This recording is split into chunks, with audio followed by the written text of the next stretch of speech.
Re-election வச்சுட்டோம் பல பேர் சொல்றத பார்க்குறேன்.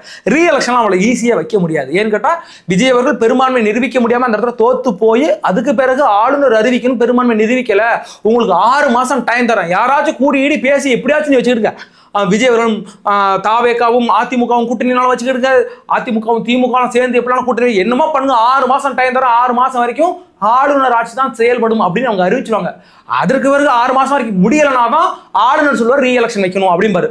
அது பெரிய கூத்து என்னன்னா 6 மாசம் எக்ஸ்டெண்ட் பண்ணலாம், அடுத்த 6 மாசம் 3 வருஷத்துக்கு எக்ஸ்டெண்ட் பண்ணி கொண்டு போயிட்டே இருக்கலாம், ஆளுநர் ஆட்சி வைக்க முடியும். அப்ப ஆளுநர் என்ன பண்ணுவாப்ல, அவர் பிஜேபியோட ப்ராக்சி தானே, அந்த ப்ராக்சி என்னென்ன பண்ணணுமோ அதெல்லாம் பண்ணிக்கிட்டு இருக்கும். தற்போதைய இன்னொரு கட்சி அரசு ஆட்சி அமைப்பதற்கு லேட் ஆகிட்டு இருக்குன்னு இன்னைக்கு அவர் வேலையை ஆரம்பிச்சார். இன்னைக்கு 12th ரிசல்ட்லாம் வந்திருக்குல்ல, அதெல்லாம் என்ன காரணம்னா இன்னைக்கு ஆளுநர் இல்ல இதுக்கு பிறகு ஒரு கல்வி அமைச்சர் அவர் சொல்லிலாம் டைம் ஆகும் அதுன்னு தான் வேலையை ஆரம்பிச்சாங்க போது இது பெரிய பிரச்சனையா இருக்கும்.